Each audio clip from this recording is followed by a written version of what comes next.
Bonjour à tous et bienvenue dans notre émission Où va le monde? Un espace qui veut faire entendre différents points de vue afin d'appréhender la complexité des enjeux de notre monde actuel et en devenir.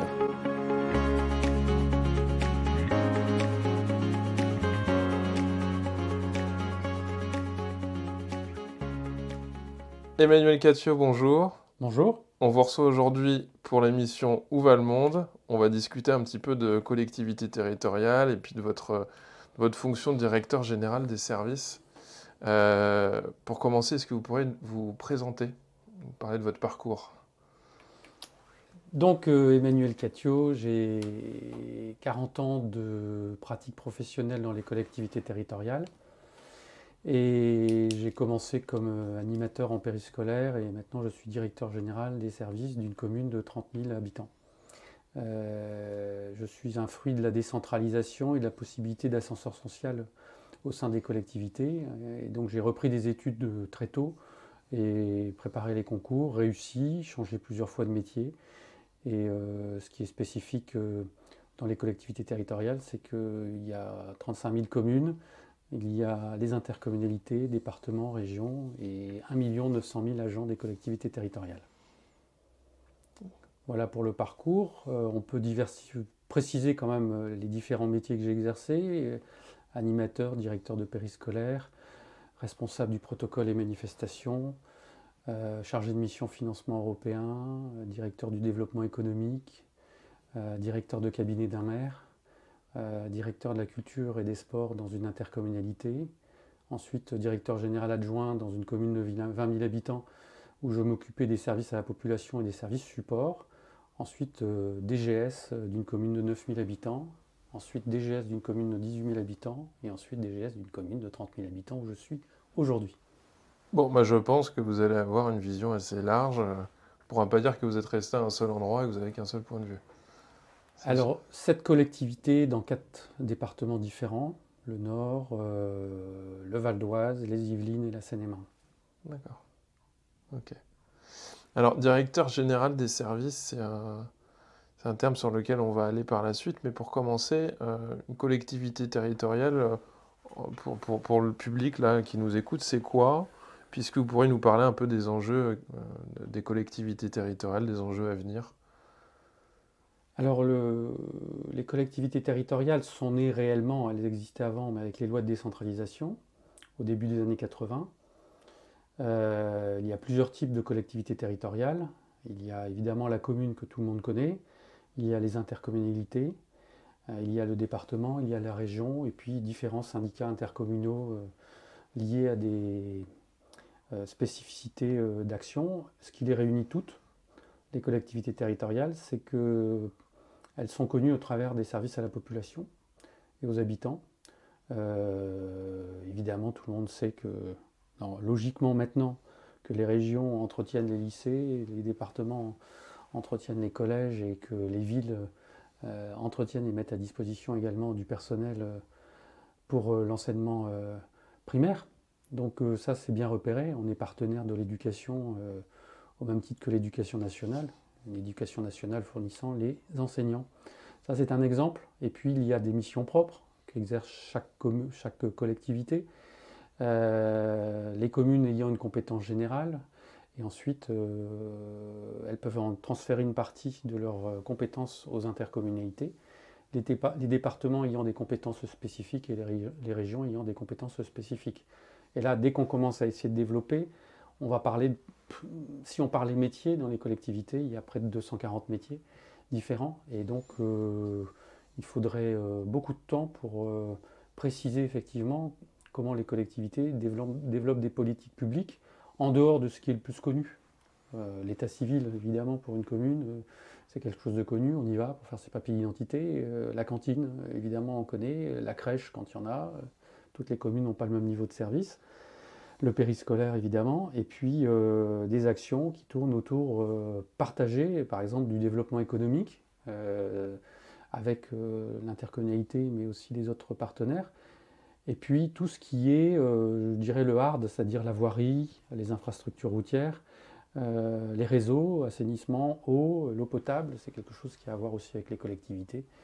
Et puis un autre volet en complémentarité, on peut parler aussi de la prévention, de la santé, de l'éducation, qui sont du rôle des collectivités, ou en propre ou en partenariat avec les autres acteurs.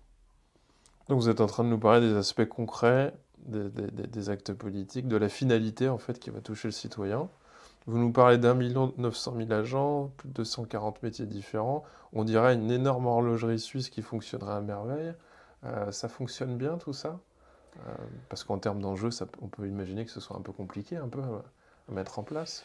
Bah, la différence, c'est que ce n'est pas forcément dirigé par un seul employeur. Ouais. Par exemple, l'éducation nationale avec un ministre et des structures au niveau infra-étatique. Pour ce qui nous concerne, nos employeurs sont les élus locaux. Et c'est là toute la différence avec des élus, avec un renouvellement régulier, un conseil municipal pour ce qui concerne les communes, un conseil départemental ou un conseil régional, ou un conseil d'agglomération pour les autres collectivités, ou un conseil syndical pour les syndicats intercommunaux. Et donc on est en prise directe avec des représentants de la population qui sont élus sur des rythmes réguliers, 6 ans par exemple pour les communes. Et c'est une bonne chose, vous trouvez? En tout cas, ça permet de dialoguer avec des représentants directs, élus. On est très rapidement dans du concret. En tout cas, dans une commune, c'est évident. J'ai coutume de dire qu'on est à portée de baffe des habitants ou des usagers, électeurs, contribuables, puisque suivant les... Vous n'êtes pas intouchable alors, c'est ça aussi que ça veut dire. Ah, pas du tout. On peut avoir un retour rapide. Pas du tout. Pas du tout. Et c'est d'ailleurs pour ça qu'il y a une certaine protection des fonctionnaires des collectivités territoriales avec le fameux statut. C'est aussi lié à l'histoire, mais on peut comprendre aussi qu'en étant en prise directe des élus de la population, la sécurité ne soit pas totalement usurpée et puisse servir aussi à garantir un service public. Alors de qualité, ça dépendra comment il est organisé, à chaque échelle et sur chaque territoire et sur chaque commune. Et puis, est-ce qu'il s'adapte? Parce que souvent on oublie qu'il doit s'adapter. Et c'est aussi le principe même du fonctionnaire, c'est qu'il doit obéir et s'adapter. C'est-à-dire qu'il y a 4 principes qui régissent notre fonctionnement. On doit assurer la continuité de service, l'égalité de traitement, la neutralité du service public, et on oublie souvent le 4e terme qui est l'adaptation. Et on est titulaire de notre grade, pas de nos fonctions, ce qui indique aussi que, suivant les décisions de l'exécutif, bien évidemment, sur des tâches qui correspondent à notre catégorie d'emploi et à nos compétences, on doit s'adapter aux évolutions nécessaires du service public. Alors, directeur général des services, ça consiste en quoi sur le terrain? Est-ce qu'il y aura des spécificités du métier? Et puis, je me demandais si vous travaillez plutôt pour la politique, pour la ville, pour les habitants, pour le maire. Ça semble être une fonction chef d'orchestre. Qu'est-ce que vous pouvez nous en dire alors? Le directeur général des services d'une commune, par exemple, a un statut particulier. C'est-à-dire qu'il est détaché, enfin en tout cas il est nommé par le maire. Et le maire a un pouvoir discrétionnaire sur la continuité de son activité en tant que directeur général des services. C'est le seul nommé par le maire? Alors il est... Quand vous le dites, on pourrait croire que c'est le seul. Le maire recrute un directeur général des services pour diriger les services. Alors le maire est l'employeur, Ouais. c'est pas le directeur général des services. Effectivement, c'est le maire qui recrute, mais il recrute un directeur général des services, qu'on appelle un emploi fonctionnel, pour diriger les services et mettre en œuvre la politique qui a été décidée par les élus. Et la spécificité, c'est que ce poste du directeur général des services, cette fonction en particulier, peut être remerciée sans délai, sans motif, ou simplement la rupture de confiance, et sans indemnité, et on retourne sur des emplois, ce qu'on appelle non fonctionnels, mais des emplois au sein de la collectivité où il faut rechercher une autre collectivité pour retrouver un travail. Sans préavis alors? Alors, après les élections, le renouvellement général, il y a un délai de 6 mois, c'est-à-dire que si ça change de maire au moment des élections de conseil municipal et de majorité, donc et un nouveau maire, il y a un délai de 6 mois Oui. de prévenance, mais en cours de mandat, il n'y a plus ce délai. Et le délai est ramené à 0 seconde alors? Alors, ça dépend si la situation est conflictuelle ou pas. D'accord. Évidemment, C'est assez éjectable en fait, vous êtes en train de me dire que... c'est un bon résumé. Ouais. Mais on le sait dès qu'on signe pour un poste de directeur général des services ou de directeur général adjoint en emploi fonctionnel. Mais par contre, ce n'est pas considéré comme un emploi strictement politique. L'emploi politique, c'est le directeur de cabinet, le chef de cabinet, et là, ça relève d'un système différent. Par contre, ce que je revendique, c'est d'être à la charnière du politique et du technique. Je suis un technico-politique. Évidemment, on doit plutôt être en accord avec la politique de la majorité et du maire à mettre en œuvre. Vous pouvez nous dire un peu plus concrètement quoi ça consiste alors? Parce que vous travaillez avec les élus alors? Alors, on travaille avec les élus, bien sûr, et un DGS en particulier avec le maire, parce que c'est le bras droit du maire. Mais en réalité, la mise en œuvre, c'est avec les agents des services et les cadres. Il y a 780 agents communaux dans la collectivité où je travaille, et la mise en œuvre et le temps de travail réellement passé, c'est beaucoup avec les services, donc on est vraiment à la charnière. Et même si on a des rendez-vous hebdomadaires avec les élus, la majorité, et puis des rendez-vous mensuels ou tous les 2 mois en conseil municipal, où là, l'administration prépare les décisions du conseil municipal, on passe énormément de temps à manager les services et puis à faire du management de projet. Donc s'il y avait à dire est-ce qu'on travaille plus avec les élus ou les services, c'est plutôt avec les services, puis aussi les services des partenaires, agglomérations, départements, régions, avec lesquels on passe beaucoup de temps à monter les projets et à aussi gérer, parce qu'on est d'abord avant tout des structures de gestion. On gère du service public. Gérer des services publics, c'est ouvrir un périscolaire à 7h le matin, c'est ouvrir une crèche à 7h du matin et qu'elle fonctionne jusqu'à 19h par exemple, comme le périscolaire. Il faut que ça tourne. La cantine le midi, c'est plusieurs centaines, voire milliers d'enfants tous les midis qu'il faut faire manger. Donc on est d'abord et avant tout une structure de service et de gestion. On est en 2022, ça en est où la santé de tout ça en fait? Parce que on a quand même bien entendu qu'il y avait certains services qui avaient du mal à être assurés, les impôts, etc., les postes. Ça en est où en fait en 2022? Est-ce que la santé est pas très bonne ou est-ce que c'est temporaire? Il va falloir s'adapter à une situation qui dure. 2020, la pandémie, ça a bousculé beaucoup de services publics. On a continué à tourner à minima et on a continué à accueillir les enfants des personnels stratégiques. On a continué à faire fonctionner, à entretenir la ville. Donc on a continué à faire fonctionner l'état civil et les déclarations de décès, etc. Donc ça, c'était la période la plus dure pendant le confinement. On a aussi pris le relais des associations caritatives qui avaient arrêté de l'aide aux plus démunis. Les centres communaux d'action sociale ont fonctionné, on a dû se réorganiser. Donc là, ça a été un grand moment d'adaptation, on va dire même y compris d'improvisation, au bon sens du terme, pour s'adapter à la situation. Et puis ensuite nous arrive la guerre en Ukraine, et avec une instabilité économique, une inflation qui repart, le prix d'énergie, le coût de l'énergie qui augmente et qui empêche d'avoir une certaine sérénité dans l'avenir pour prévoir notre organisation, nos budgets, le montant des impôts. Oui, donc c'est là où ça se situe précisément, c'est là où vous sentez un impact en fait. Oui, pour préparer les budgets 2023, quand on a des factures d'énergie et on a des équipements extrêmement consommateurs d'énergie, on pense à par exemple une piscine, des gymnases, etc. Et quand on a des factures qui sont multipliées en prévision par 3, par 4 ou par 5, c'est autant de marge de manœuvre en moins sur nos capacités d'investissement pour entretenir nos équipements, les renouveler, en construire et les mettre aux normes thermiques pour consommer moins. Donc on est dans un moment de... Nous sommes entrés dans une période de grande incertitude et pourtant on doit continuer à mettre en œuvre des services publics en étant certain que tous les jours on devra s'adapter. Donc c'est difficile d'être quand même optimiste et sans vouloir affoler les populations, on essaie d'assurer une continuité, mais il va falloir faire des choix raisonnables en bon père de famille, comme on dit, en mettant des priorités à certains endroits et en reportant peut-être des choses à plus tard, quoi. Alors moi, je suis par nature et philosophiquement désespérément optimiste, parce que... Il vaut mieux à cette place, parce que c'est vous qui annoncez les mauvaises nouvelles ou... Alors, c'est plutôt la tendance. Il peut y avoir une répartition des rôles. Mais là, en ce moment, on n'en est plus là. Ouais. C'est-à-dire qu'il va falloir effectivement dégager des priorités. Et puis, il y a le combat des élus pour que, à un moment, il y ait des décisions qui soient prises pour éviter de sacrifier les services publics de base. Les services publics de base, c'est ceux qui permettent de faire fonctionner, et on l'a vu pendant la pandémie, qui a fait fonctionner le pays pendant que tout le monde s'arrêtait de bosser. Il y en a quand même qui bossaient, beaucoup qui bossaient.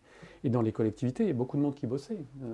Et les agents étaient sur le terrain, ceux qui étaient valides, et certains même dont leur équipement était à l'arrêt, se sont proposés ou ont été repositionnés sur des missions d'urgence, comme par exemple distribuer des paniers alimentaires aux personnes isolées. Donc on est dans l'action tous les jours, donc on n'est pas dans la spéculation. Évidemment, il faut avoir une stratégie. Évidemment, il faut avoir l'idée de ce que doivent être et ce que devront être les politiques publiques mises en œuvre. Ça, c'est un peu théorique, mais dans le concret, la commune, c'est le service public du concret.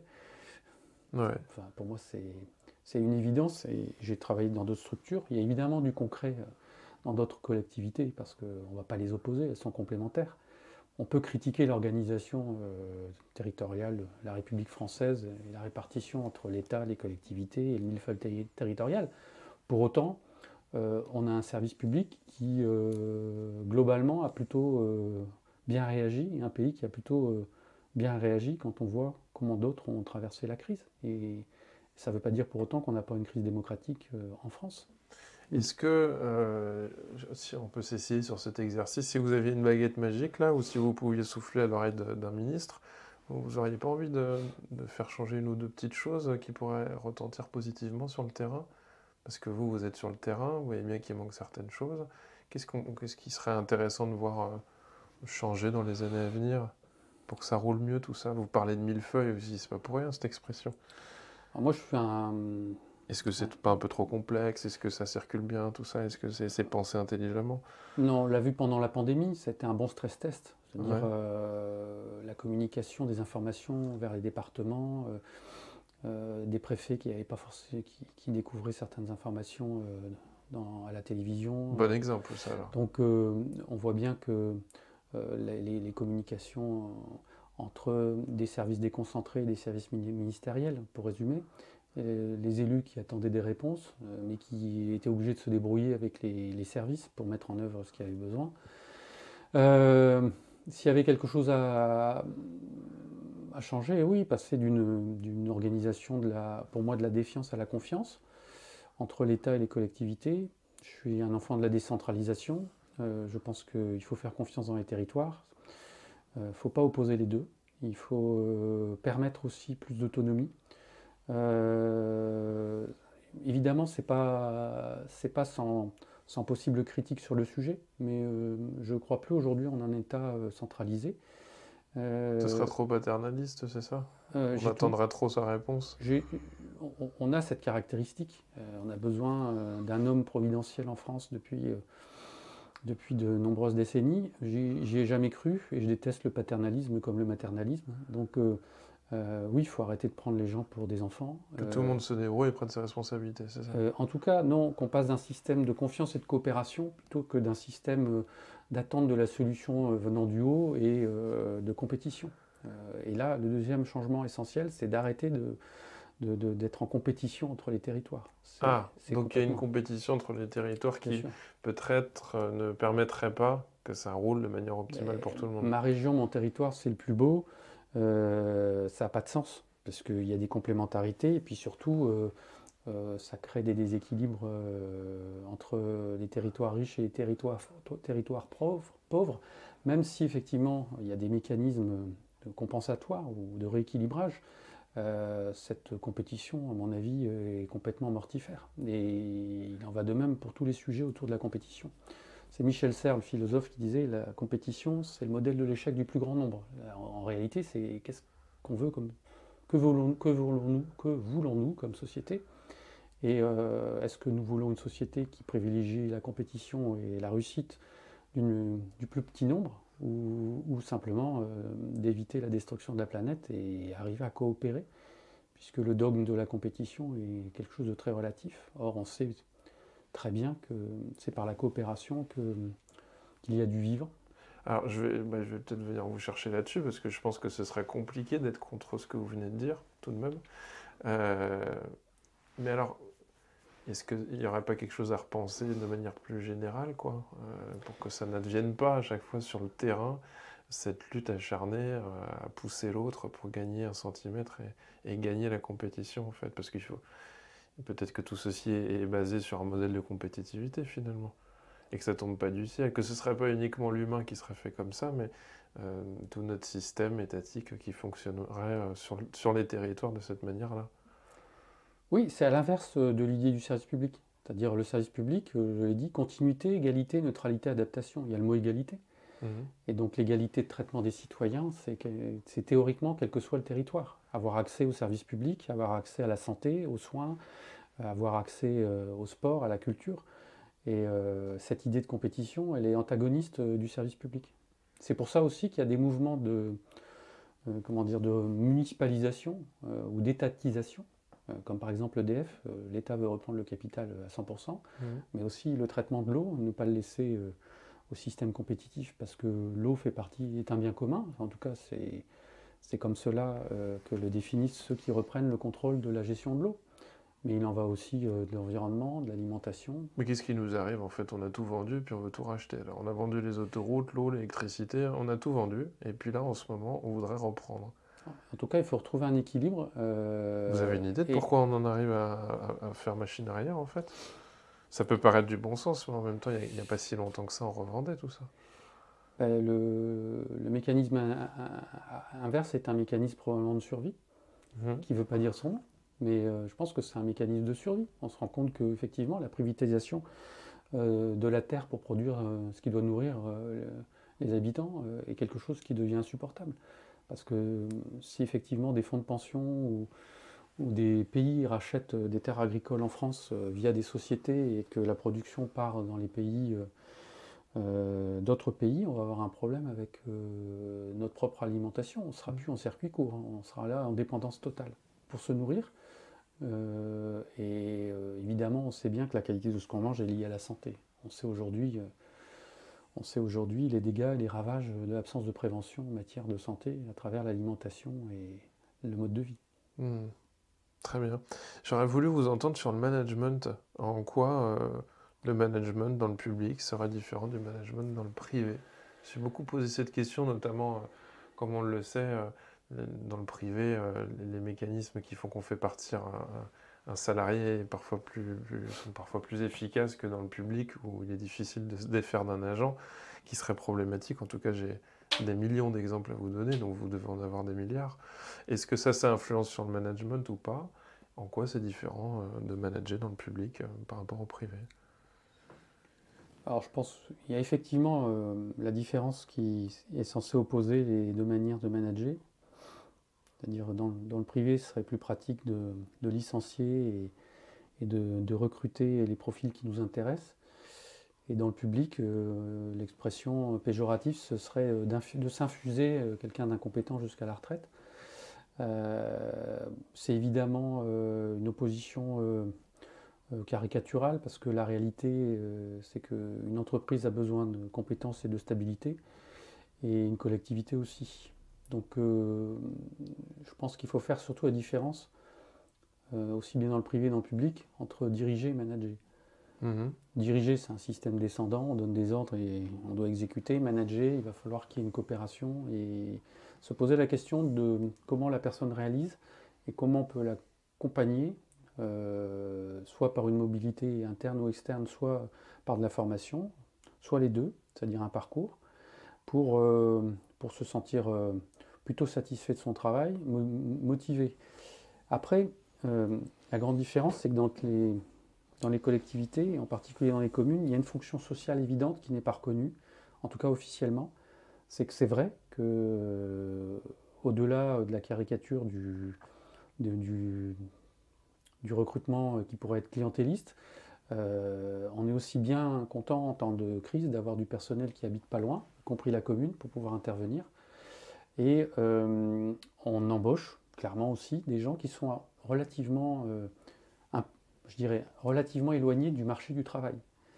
C'est-à-dire que, et on embauche dans les communes beaucoup d'agents de faible qualification. Parce qu'on a beaucoup d'emplois d'exécution, agents d'entretien, etc. Il faut faire tourner les cantines scolaires, faut faire, et y compris dans le monde, par exemple, de l'animation. On a beaucoup de gens qui ont des niveaux assez faibles et avec une formation assez faible. On peut, sur ces catégories-là, embaucher sans concours, mais après, il faut avoir une vraie stratégie pour permettre la formation et de progresser dans la carrière. Alors moi, j'en suis l'exemple. J'en suis un exemple. Tout le monde ne fait pas ce parcours-là, tout le monde ne devient pas directeur général des services. Pour autant, il faut réinvestir dans une entreprise de service, sa richesse, c'est ses salariés. Et donc, nous, notre richesse, c'est les agents. Et passer son temps à les dénigrer va provoquer à un moment, de toute façon, une espèce de passivité qui va être destructrice pour eux-mêmes et pour la collectivité.